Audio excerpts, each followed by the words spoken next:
আজ বিএনপির ভারপ্রাপ্ত চেয়ারম্যান তারেক রহমানের ৫৬তম জন্মদিন। তবে জন্মদিনের কোনো আয়োজন না রাখতে দলের নেতাকর্মীদের প্রতি নির্দেশ দিয়েছেন তিনি। আওয়ামী লীগ সরকার পতনের পর গেল ৪ মাসে প্রতিটি সিদ্ধান্ত ও পদক্ষেপে রাজনৈতিক প্রজ্ঞা ও সহিংসতার পরিচয় দিচ্ছেন এই বিএনপি নেতা। নিজ দলের নেতাকর্মীদের অপরাধের ঘটনায় শাস্তি দেয়া থেকে শুরু করে সব মত ও পথের মানুষকে সাথে নিয়ে এক নতুন রাজনীতির পথও দেখাচ্ছেন তিনি। আর জানাচ্ছেন শফিকুল হকের রিপোর্টে।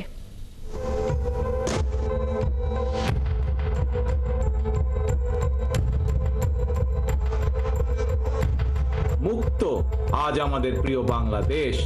কার্টুনিস্ট মেহেদী হকের আঁকা নিজের বিপরীতে এমন কার্টুন শুধু শেয়ার দিয়েই নয়, খোঁজ নিয়েছেন কার্টুনিস্টেরও। প্রতিবাদ না করে স্বাগত জানিয়ে বলেছেন আঁকার স্বাধীনতা পুনরুদ্ধার হয়েছে।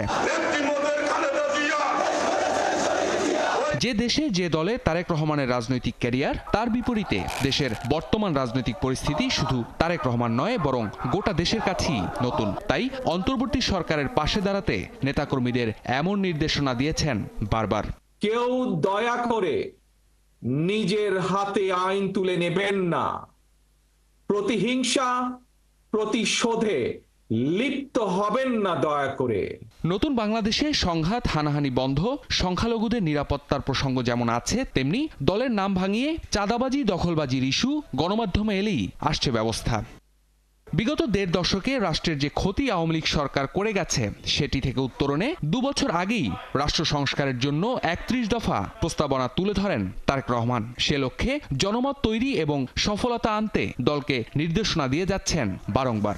আগামীর বাংলাদেশে আর কোনো ব্যক্তি, এমনকি প্রধানমন্ত্রীও স্বৈরাচারী হয়ে ক্ষমতার অপব্যবহার যেন করতে না পারে। তারেক রহমানের এবারের জন্মদিন কিছুটা ব্যতিক্রম। আগেই নির্দেশনা দেওয়া হয়েছে কোনো ধরনের উদযাপন না করার। বিএনপির ভারপ্রাপ্ত চেয়ারম্যানের এই ঘোষণাকে ইতিবাচক বলছেন দলটির নীতি নির্ধারকরা। তারেক রহমান সাহেব যে ওনার জন্মদিন পালন করতে না পালন করার জন্য নির্দেশ দিয়েছেন, এটা হচ্ছে একটা সুবাতাস, রাজনীতিতে একটা সুবাতাস বওয়ার মতো অবস্থা।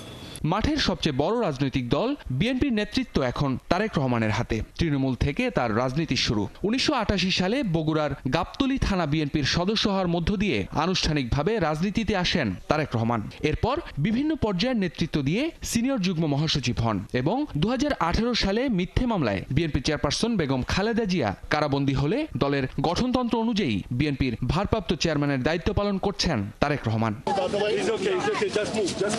বলা হয়, রাজনীতির মাঠে কুখ্যাত -2 ফর্মুলা থামানোর বলি হতে হয়েছে তারেক রহমানকে। ২০০৭ সালে ক্যান্টনমেন্টের মইনুল রোডের বাসা থেকে গ্রেফতারের পর চরম নির্যাতনের শিকার তারেক রহমান গুরুতর অসুস্থ অবস্থায় চিকিৎসার জন্য লন্ডনে যান। স্ত্রী ডাক্তার জোবায়দা রহমান ও একমাত্র মেয়ে জাইমা রহমানকে নিয়ে বর্তমানে সেখানেই অবস্থান করছেন।